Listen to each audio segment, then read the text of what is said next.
Welcome friends. বকেয়া DA নিয়ে যখন প্রায় সবাই চুপচাপ, কারণ 18ই আগস্ট হচ্ছে শুনানি রয়েছে, এমতো অবস্থায় সুপ্রিম কোর্টের রায় মতো বকেয়া ডিএ মিটিয়ে দিন, এই মর্মে পশ্চিমবঙ্গ সরকারের কাছে কিন্তু একটি চিঠি গেল। কি বিষয়, কে লিখেছেন চিঠি, পরিষ্কার আমরা এই ভিডিওতে দেখব।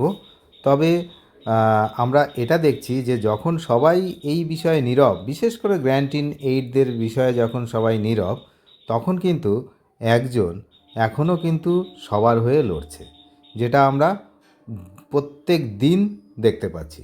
হ্যাঁ, আমরা অন্য কারোর কথা বলছি না, confederation of state government employee যে সাধারণ সম্পাদক মলয়বাবুর কথা বলছি।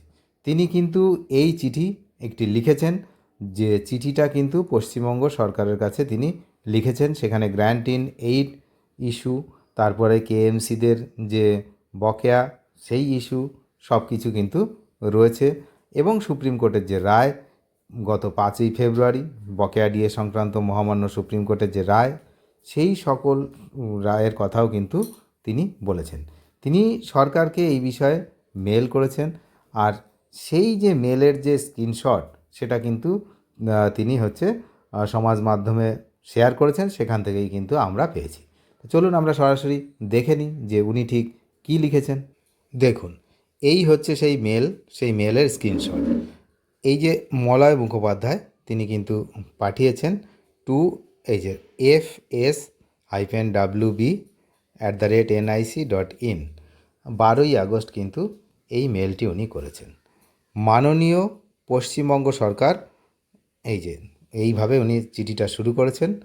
আর বিষয় হচ্ছে গত 5ই ফেব্রুয়ারি বকেয়া ডিএ ডিআর সংক্রান্ত মহামান্য যে আদালতের যে নির্দেশ, সেই নির্দেশের কথা।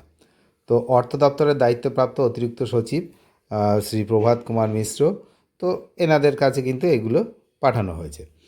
তো সুপ্রিম কোর্টের রায় কার্যকর করার কথা কিন্তু বলা হয়েছে মহামান্য যে 5ই ফেব্রুয়ারি মহামান্য সুপ্রিম কোর্টের রায় কার্যকর।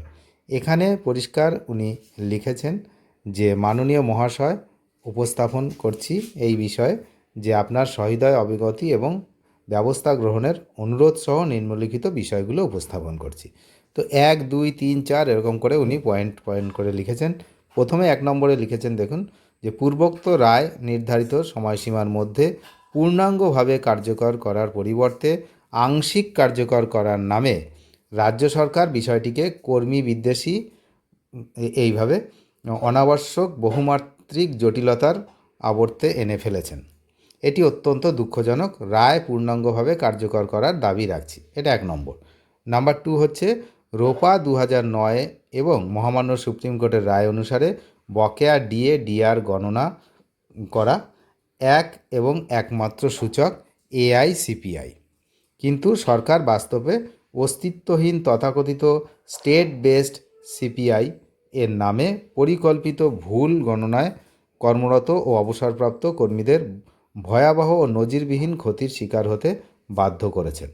আমরা অবিলম্বে এই ভুল সংশোধন করে এআইসিপিআই অনুসারে পুনর্গণনা এবং গণনার দাবি করছি। এটা কিন্তু উনি বলেছেন। তারপরে দেখুন, 3 নম্বর পয়েন্টে তিনি বলেছেন যে দুর্ভাগ্যজনকভাবে সরকার কমপ্লায়েন্স রিপোর্টে, এই যে কমপ্লায়েন্স রিপোর্ট এবং মনিটরিং কমিটির রিপোর্টের এই যে সাবমিশনের পয়েন্ট ওয়াইজ আনসার দিয়েছেন, কিন্তু এখানে একটা পরিষ্কার কথা উনি বলে দিয়েছেন, মামলাকারী সংগঠন কনফেডারেশন অফ স্টেট গভর্নমেন্ট এমপ্লয়িজের সাবমিশন এর কোনো পয়েন্ট ওয়াইজ আনসার দেননি। আমরা মনে করছি মহামান্য সুপ্রিম কোর্টে মনিটরিং কমিটিতে আমাদের সাবমিশন আড়াল করতে এ কাজ করা হয়েছে। আমরা দাবি করছি অবিলম্বে সাপ্লিমেন্টারি কমপ্লায়েন্স রিপোর্টে মহামান্য সুপ্রিম কোর্ট এটাতে জমা দিয়ে সরকার মনিটরিং কমিটিতে আমাদের সংগঠনের সাবমিশনের পয়েন্ট ওয়াইজ আনসার যুক্ত করুন। নাম্বার 4, 4 নম্বরে কী আছে, এখনও পর্যন্ত এপ্রিল 2008 থেকে ডিসেম্বর 2019 পর্যন্ত এআইসিপিআই অনুসারে বকেয়া ডিএ ডিআরের প্রদানের যে বিষয়, রাজ্য সরকার এই যে গ্র্যান্ট ইন এইড ইনস্টিটিউশনগুলির কর্মরত ও অবসরপ্রাপ্ত কর্মী, তো ওয়ার্ক চার্জড কর্মী, ডিএ প্রাপক সরকারি চুক্তিভিত্তিক কর্মী, তো এই যে বিষয়গুলো রয়েছে, তো এইটা কিন্তু কী সিদ্ধান্ত নিয়েছে সেই বিষয়ে কিন্তু আমরা জানি না। অবিলম্বে এনাদের জন্য বকেয়া ডিএ ডিআর প্রদানের সময়ভিত্তিক পেমেন্ট শিডিউল ঘোষণা করার দাবি জানাচ্ছি। এটা হচ্ছে গুরুত্বপূর্ণ বিষয়। 5 নম্বর পয়েন্টে তিনি কী লিখেছেন দেখুন, রাজ্য সরকার ইতিপূর্বে মহামান্য সুপ্রিম কোর্টে estimated impact on the state government as per implant order, এই যে শিরোনাম প্রদত্ত তালিকায় গ্র্যান্ট ইন এইড এমপ্লয়ি কলমে এখানে আদালতের রায় কার্যকর করতে গ্র্যান্ট ইন এইড ইনস্টিটিউশনে কর্মরত ও অবসরপ্রাপ্ত কর্মীদের জন্য প্রস্তাবিত খরচের তথ্য দিয়ে স্বীকার করে নিয়েছেন যে এই কর্মরত এবং অবসরপ্রাপ্ত কর্মচারীরা মহামান্য সুপ্রিম কোর্টের রায়ের আওতাভুক্ত। এখন সরকার কেন অবস্থান বদলে এই কর্মীদের আদালতের রায় অনুসারে বকেয়া ডিএ বা ডিআর পাওয়ার আইনি অধিকার অস্বীকার করছেন? সরকার কি এভাবে অবস্থান বদল করতে পারেন? আমরা দাবি করছি এই কর্মীদের যে আহ্বান অধিকার মানে আইনি অধিকার হিসেবে বকেয়া ডিএ এবং ডিআর দিতে হবে। তো এই হলো বিষয়। 6 নম্বর পয়েন্টে কী লিখেছে দেখুন, যে এখনও বিপুল সংখ্যায় কর্মীদের ই সার্ভিস বুক তৈরি এবং সেগুলো সংশ্লিষ্ট পোর্টালে আপলোড করার কাজ বাকি। অবিলম্বে প্রয়োজনে কাজটির আউটসোর্সিং করে এই কাজ দ্রুত সমাপ্ত করার জন্য বলা হয়েছে। 7 নম্বরে কেএমসি এলাকায় ব্যাঙ্কগুলি থেকে পেনশন প্রাপক সরকারি পেনশনারদের বকেয়া ডিআর পাওয়ার জন্য আর কতকাল অপেক্ষা করতে হবে? অবিলম্বে এদের বকেয়া ডিআর রিলিজ করুন সরকার। 8 নম্বর পয়েন্টে পে কমিশন সংক্রান্ত একটি জাল সরকারি আদেশনামা সমাজ মাধ্যমে সম্প্রতি ভাইরাল হয় কিছুদিন আগে। আপনারা জানেন যে পে কমিশন এই শর্ত নাকি দিয়েছে, এগুলো সব ভুয়ো। এই নিন্দনীয় প্রয়াস কর্মী সমাজে বিভ্রান্তি তৈরি করে। এই ধরনের অপরাধমূলক কাজ সরাসরি সরকারের মর্যাদা ও বিশ্বাসযোগ্যতাকে চ্যালেঞ্জ করে। অবিলম্বে অপরাধীকে বা অপরাধীদের চিহ্নিত করে তাদের দৃষ্টান্তমূলক শাস্তির ব্যবস্থা করতে হবে, যাতে ভবিষ্যতে কোনো দুর্বৃত্ত সরকারি আদেশনামাকে কৌতুকের সামগ্রী করে তোলার দুঃসাহস না করে। এই ভুয়ো যে ব্যাপারটা সেটা নিয়ে কিন্তু এটা বলেছেন। পরবর্তী পয়েন্টটা দেখুন, 9 নম্বর, অবিলম্বে প্রয়াত পেনশনার ফ্যামিলি পেনশনারদের আইনসঙ্গত উত্তরাধিকারদের বকেয়া ডিআর প্রদানের তৎপর হতে হবে। আমরা চাই সরকার মহামান্য সুপ্রিম কোর্টের এই রায় পূর্ণাঙ্গ ও অবিকৃতভাবে অবিলম্বে কার্যকর করুন। এই রায় সংক্রান্ত বিষয়ে বাইরের কয়েকটি গুরুত্বপূর্ণ বিষয় উপস্থাপন করছি। এর বাইরেও কয়েকটি গুরুত্বপূর্ণ বিষয় উনি বলেছেন। সেটা হচ্ছে নাম্বার 1-এ কী বলছেন দেখুন, যে পুরাতন পেনশন স্কিমের বদলে নতুন পেনশন স্কিম কার্যকর করার যে কোনো উদ্যোগে আমরা তীব্র বিরোধিতা করছি। আমাদের দাবি পেনশন সিস্টেমের কোনো বদল যেন সরকার যেন না করেন। এই পেনশন সিস্টেম যেটা আগে ছিল সেটাই যেন থাকে। নাম্বার 2, অবিলম্বে সমস্ত রাজ্য কর্মীদের ওয়েস্ট বেঙ্গল হেলথ স্কিম 2008-এর আওতায় আনতে হবে। আচ্ছা, কারণ এটা কেন বলা না, গ্র্যান্ট ইন এইড যারা রয়েছে তারা কিন্তু এর আওতায় পড়েন না, তো সেই জন্যই কিন্তু এটা বলা।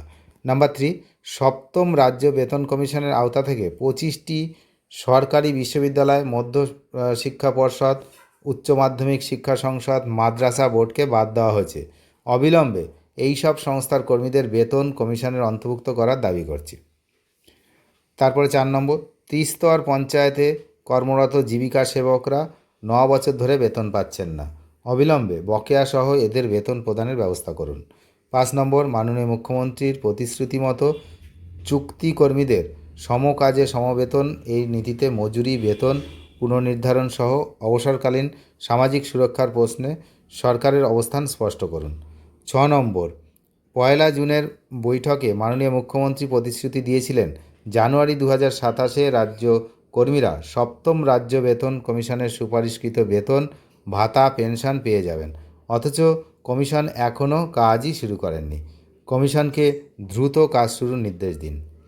আর তারপরে 7 নম্বরে কী আছে দেখুন, যে পিএসসির দুর্নীতির তদন্ত, পিএসসিকে অর্থ দপ্তরের আওতা থেকে বার করে 100% সাংবিধানিক ও নিরপেক্ষ সরকারের নিয়ন্ত্রণ মুক্ত স্বশাসিত সংস্থা হিসাবে গড়ে তোলার মতো। পিএসসিকে যেমন সরকার পুরোপুরি নিয়ে নিয়েছে, সেটাকে পুরোপুরি আবার ছেড়ে দেওয়ার কথাই বলা হচ্ছে, যে তারা যেন স্বশাসিত সংস্থা থাকে। তো এই বিষয়ে কিন্তু উনি আলোকপাত করেছেন।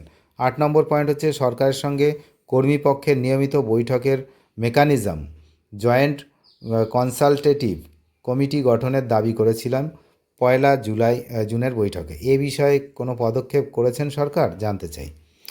9 নম্বর হচ্ছে ওয়ার্ক চার্জ কর্মীদের রেগুলাইজেশন, যেটা নিয়মিতকরণ প্রক্রিয়া 2011 সাল থেকে বন্ধ আছে, এই নিয়মিতকরণ প্রক্রিয়া চালু করুন।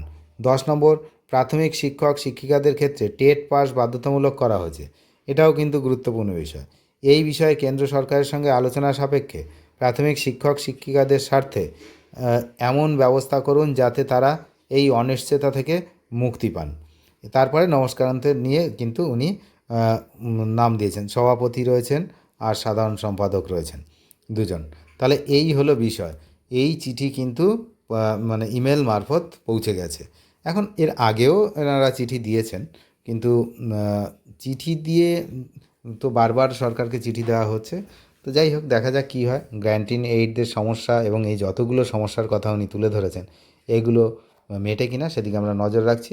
তবে সুপ্রিম কোর্টে যে কমিটি যে রিপোর্ট পেশ করেছে মোটামুটি একটা, তো সেখানে কিন্তু গ্র্যান্ট ইন এইডদের সম্পর্কে একটি কথাও খরচ করা নেই, এটাও কিন্তু একটা বিষয়। তো 18 তারিখের যে শুনানি রয়েছে সেদিকে আমরা দেখছি যে সেদিন কি হয়, এই ব্যাপারে কোনো কথা ওঠে কিনা। কারণ ইতিমধ্যে মলয়বাবুর কাছে অনেকেই ওই ফেসবুক পোস্টে আমি দেখলাম অনেকেই আবেদন করেছেন যে গ্র্যান্ট ইন এইডদের বিষয়টা যেন আইনজীবীরা ওই দিন উপস্থাপন করেন আদালতে, সেদিকে যদি একটু নজর দেওয়া হয়, তো সে ব্যাপারে অনুরোধও করা হয়েছে। এখন দেখা যাক কী হয়, আমরা সব দিকে নজর রাখছি, আপনারা নজর রাখুন। চ্যানেলে যারা নতুন তারা নিয়মিত আপডেট পেতে অবশ্যই চ্যানেলটিকে সাবস্ক্রাইব করে সঙ্গে থাকবেন। ধন্যবাদ।